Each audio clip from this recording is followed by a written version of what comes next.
হরিদ্বার থেকে ঋষিকেশ আসার পথে এইমস এর সামনে আমরা দাঁড়িয়ে পড়েছিলাম এবং প্রথমে দেখে আমি তো ভীষণ অভিভূত হয়েছিলাম যে এত বড় এইমস এর সামনে আমাদের হোমস্টে।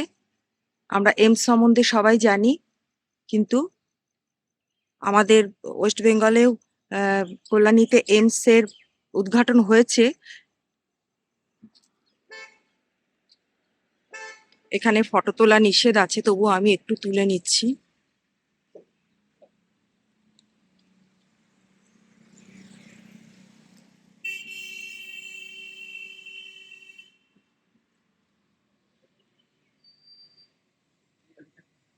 এই জায়গাটি ঋষিকেশের একদম মাঝখানে, চারিদিকে পাহাড় দেখো, পাহাড়ের মাঝখানে এই জায়গাটা।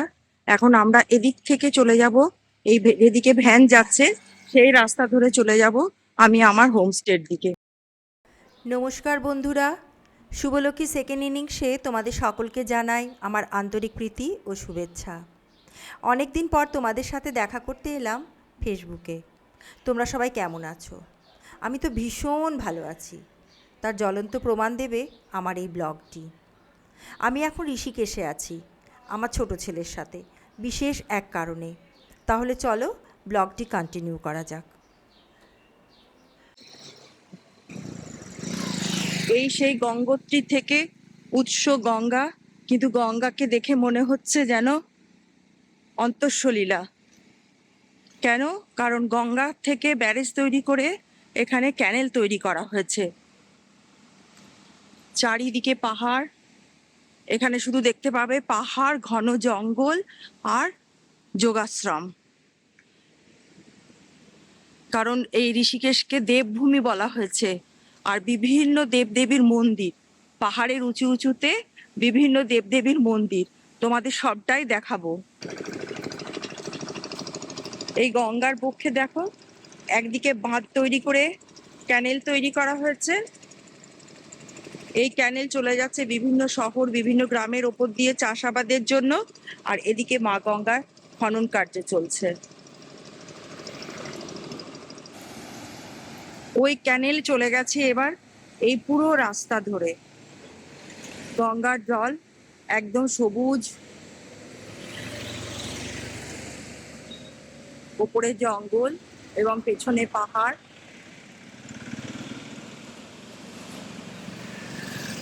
আমরা অবশ্য দামোদর বা মাইথনের যে ড্যাম দেখেছি তার কাছে এটা খুবই ছোট, কিন্তু এই ক্যানেল বয়ে চলেছে, এটা মানে চাষাবাদের জন্য।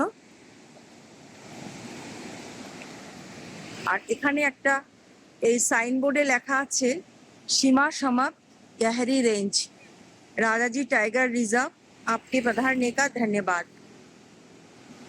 এটা এবার শুরু হলো আমার সেই হোমস্টে যাওয়ার রাস্তা। মা গঙ্গা বয়ে চলেছে, ঘন জঙ্গল, পেছনে পাহাড়। কি অপূর্ব দৃশ্য, কি সুন্দর প্রাকৃতিক পরিবেশ, সেটা মানে তোমরা দেখতে বুঝতেই পারছো একটু। এটা এই যে রাজাজি টাইগার রিজার্ভ যে লেখা আছে, সত্যি এটা কিন্তু জন্তু জানোয়ারের তো একটু ভয় আছেই। সন্ধ্যের পর বা মোটামুটি বাইরে লোকজন খুব কমই বেরোয়, কিন্তু সেরকম কোনো ঘটনা এখনো পর্যন্ত শুনিনি। অনেকের কাছে জিজ্ঞেস করেছি, সেরকম কোনো ঘটনা এখনো শোনা যায়নি।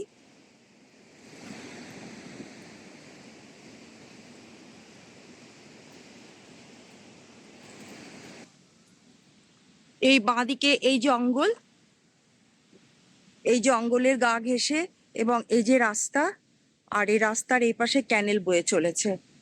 এই রাস্তা ধরে আমরা চলে যাই আমাদের সেই হোমস্টের দিকে। ছোট্ট একটা গ্রাম, গ্রামটির নাম হচ্ছে কুনাও। আর পেছনে যে এইমস ছেড়ে এলাম সেটা হচ্ছে মেন শহর, ওখান থেকে সব জায়গায় যাওয়া যায়। ওই শহর থেকে গ্রামের রাস্তা মোটামুটি 15 মিনিটের মধ্যেই। এটা একটা পাহাড়ি গ্রাম, এখানে স্ত্রী পুরুষ নির্বিশেষে সকলেই ভীষণ পরিশ্রমী। আর এই গ্রামের একটা ঐতিহ্য হচ্ছে মেন শহর থেকে আজকাল মানুষ এত বেশি, মানুষের জীবনে এত কর্মব্যস্ততা হয়ে গেছে যে মানে মেন শহর থেকে ওখানে যে সমস্ত যারা চাকুরিজীবী বাইরে থেকে এসে চাকরি করে বা এমসের যারা ডক্টর, হ্যাঁ, তারা কিন্তু সবাই এই গ্রামের দিকেই হোমস্টে নিয়ে থাকে। কারণ এখানে প্রত্যেকের বাড়িতেই মোটামুটি হোমস্টের একটা করে ব্যবস্থা আছে। এটা একটা সোর্স অফ ইনকাম, আর লোকজন খুব শান্তপূর্ণভাবে এখানে থাকে। এই ডান দিকে দেখো গঙ্গা ক্যানেল আবার বয়ে চলেছে এদিক দিয়ে।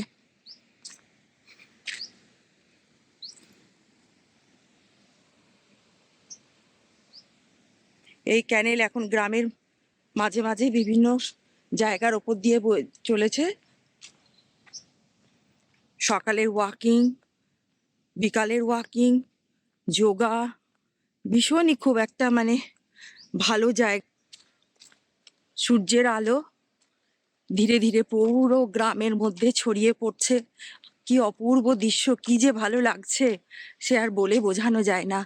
দেখাচ্ছি তোমাদের, কিন্তু আমি এখানে যেটা অনুভব করছি সেটাও তোমাদেরকে হয়তো আমি আমার অনুভূতিটা আমি তোমাদেরকে শেয়ার করতে পারবো না।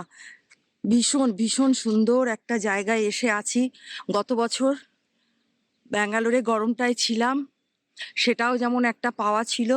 এবছর এখানে এই ঋষিকেশে গরমটা কাটানো, এটাও আমার কাছে একটা বিশাল বড় পাওয়া। তার জন্য আমি ঈশ্বরের কাছে মানে কৃতার্থ, এবং ঈশ্বরের কাছে আমি থ্যাংক ইউ যে আমি এরকম একটা জায়গায় এসে আসতে পেরেছি। লোকে হাজার হাজার টাকা খরচ করেও এরকম জায়গায় থাকতে পারে না, কিন্তু আমি থাকতে পারছি। সেজন্য সত্যিই আমি ভগবানের কাছে কি যে বলবো, আমার ভাষা নেই। এবার ধীরে ধীরে আমি সেই আমার হোমস্টের দিকে এগিয়ে এলাম, গ্রামে ঢুকে গেলাম। গ্রামে ঢোকার মুখেই এক মন্দির, আহ, শিবজির এবং হনুমানের মন্দির, কিন্তু এখন মন্দির খোলা নেই। এখানে প্রত্যেকটা অনুষ্ঠানই এখানে ভজন কীর্তন এবং পুজো পাঠ হয়ে থাকে। আমি কোনো একটা ব্লগে তোমাদের মন্দিরের ভেতরটা দেখাবো।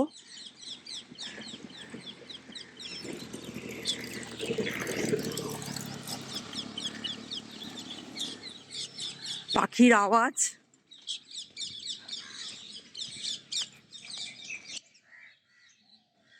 এক ঝাঁক টিয়া পাখি বসে আছে এখানে। আমি আমার কথা আর তোমাদের বলছি না, ওদের কথা শোনো।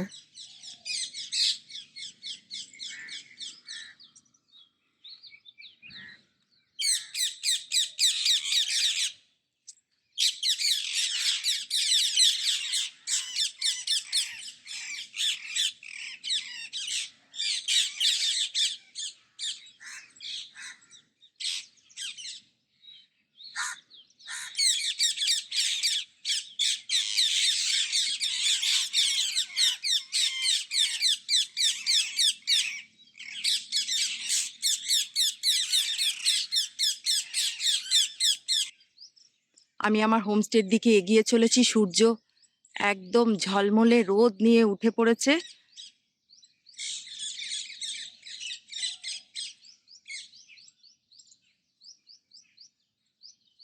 এই চললাম এখন গ্রামের দিকে। বাঁ দিকে জঙ্গল এবং ডান দিকে বসতি। একবার শুধু ভেবে দেখো, এই যে এদিকে পাহাড়, জঙ্গল, আর এখানে লোকজনের ঘর বাড়ি। এই যে সামনে যে বাড়িটি দেখাচ্ছি, এই বাড়িটা হলো কোনো একজন সরকারি চাকুরিরত রিটায়ার্ড পার্সন। উনি এখানে এসে সেটেল হয়েছেন, নিজের বাড়ি তৈরি করে। মানে বাচ্চার ছেলে মেয়েরা সবাই বাইরে থাকে, উনি জীবনের শেষ দিনগুলো এই পাহাড়, জঙ্গল, শান্ত স্নিগ্ধ জায়গায় এবং যোগ সাধনার মধ্যে দিয়ে কাটানোর জন্য উনি এখানে এসে বাড়ি করেছেন। এরকম অনেক বাড়ি আরো পিছন দিকে আছে যারা বাইরে থেকে এসে এখানে সেটেল হয়ে গেছে। আমার এই জিনিসটা আমাকে ভীষণভাবে অভিভূত করেছে। জানি না, আহ, এটা হয়তো স্বপ্নই থেকে যাবে। এখানে খাওয়া দাওয়া সবজি আমরা মোটামুটি কোনো কিছুরই এখানে অসুবিধা ভোগ করছি না। এখানে আমরা অর্গানিক কিছু সবজি সব পেয়ে যাচ্ছি, এবং গরুর দুধ। সব থেকে বড় কথা হচ্ছে কলকাতায় আমরা কোথায় গরুর দুধ পাই? এখানে 50 টাকা কি লিটার দুধ, মানে একদম সামনে দুধ দুয়ে দেয়। এ দেখো সব বড় বড় বাড়ি, এবং বাড়ির সাথে লাগোয়াই ক্ষেত। কিন্তু এই যে দেখতে পাওয়া যাচ্ছে, এটা হচ্ছে গমের চাষ হয়েছে। শান্ত পরিবেশ, কোকিলের আওয়াজ, ময়ূরের আওয়াজে ঘুম ভাঙে। কি সুন্দর জায়গা, দেখে বুঝতে পারছো তো? মানে কি অপূর্ব সুন্দর। এখানে কিন্তু বিজ্ঞানকে হার মানতেই হয়। কিন্তু এই যে এই ব্যাপারটা, এই যে গাছ কেটে কেটে জ্বালানি স্টক করা, এই ব্যাপারটা কিন্তু আমার একদমই ভালো লাগলো না। কিন্তু পরে জানতে পারলাম এখানে তো প্রচন্ড ঠান্ডা হয়, ঠান্ডা পড়ে, এবং বর্ষাও সেরকম। যে এই যে জ্বালানি সব কেটে কেটে রেখে দিয়েছে, গাছ কেটে কেটে, এগুলো এরা বর্ষায় এবং শীতে ব্যবহার করে। কিন্তু আমার এই জিনিসটা খুব ভালো লাগলো না, প্রাকৃতিক সম্পদকে এইভাবে কেটে নিজেদের স্বার্থেই ব্যবহার করা। যাই হোক, সেটা তো ওদের ব্যাপার। আমি এখানে মোটামুটি আমরা এখানে গরুর দুধ পাচ্ছি, দেশি মুরগির মাংস পাচ্ছি, দেশি মুরগির ডিম পাচ্ছি, অর্গানিক সবজি পাচ্ছি। আর কি লাগে জীবনে? আর ০.৫ ঘন্টা ২০ মিনিট দূরেই হচ্ছে মেন রাস্তা, যেটা এইমস দেখালাম। এখানে দেখো প্রত্যেকের বাড়ির সাথে লাগোয়া ক্ষেত, ট্রাক্টর, কার, বাড়ির যতজন মেম্বার ততজনের স্কুটি। এই যে এটা হচ্ছে একটা বাড়ি, তার এটা হচ্ছে বিকেলের দিকে ওই যে ওখানে কাটিং শুরু হয়ে গেছে। এখানকার মহিলারাও ভীষণ পরিশ্রমী। এখানে স্ত্রী পুরুষ সকলেই খুব, এমনকি মহিলারা এখানে মানে গাছও কাটে, গাছে উঠে, আমি নিজে দেখেছি। এই দেখো বাড়ি, এখানে চোরের কোনো ভয় নেই। এই এই গম কেটে, এই গম নিজেরাই কাটছে কিন্তু, হ্যাঁ নিজেরাই কাটছে, কেটে এই ট্রাক্টরে করে বাইরে যাবে। এটা একটা মিনি সুপার মার্কেট, মানে খোলার চলছে, কাজকার চলছে। এটা মিনি সুপার মার্কেট।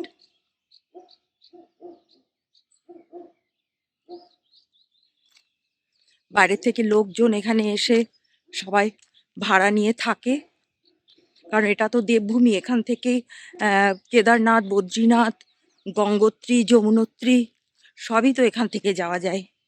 আমরা সেদিন বিন্ধ্যবাসিনী গিয়েছিলাম, তো সেটা আমি তোমাদের পরে শেয়ার করব।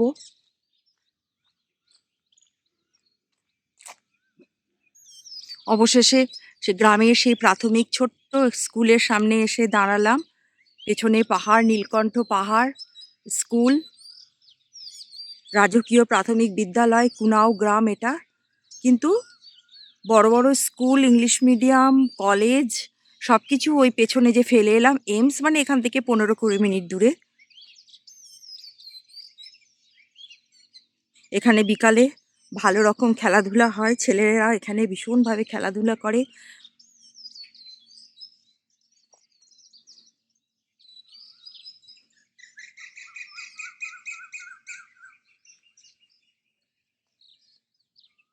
এই যে সামনে যে বাড়িটা দেখাচ্ছি, এই ভদ্রলোকও বাইরের কোনো একজন চাকুরিরত ছিলেন, রিটায়ার্ড করার পর এখানে এসে এই বিশাল বাড়ি তৈরি করে এখানে আছেন।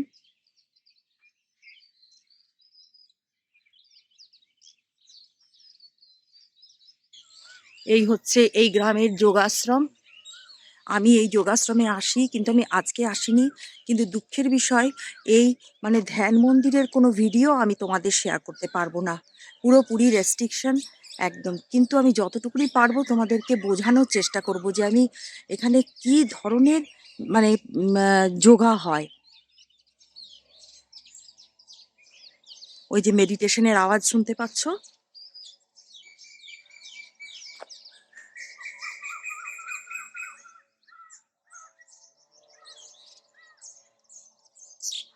আমিও ওখানে ধ্যান মন্দির, মানে কোনো রকম আমাদের ওখানকার মতন যে ঝকঝকে তকতকে সেই লাইট, সেরকম ধরনের কিছু না। এগুলো হচ্ছে একদম মন্দিরের মতন, যোগ মন্দির, যোগাশ্রম। দেখো যোগ বন আশ্রম লেখাই আছে ওখানে।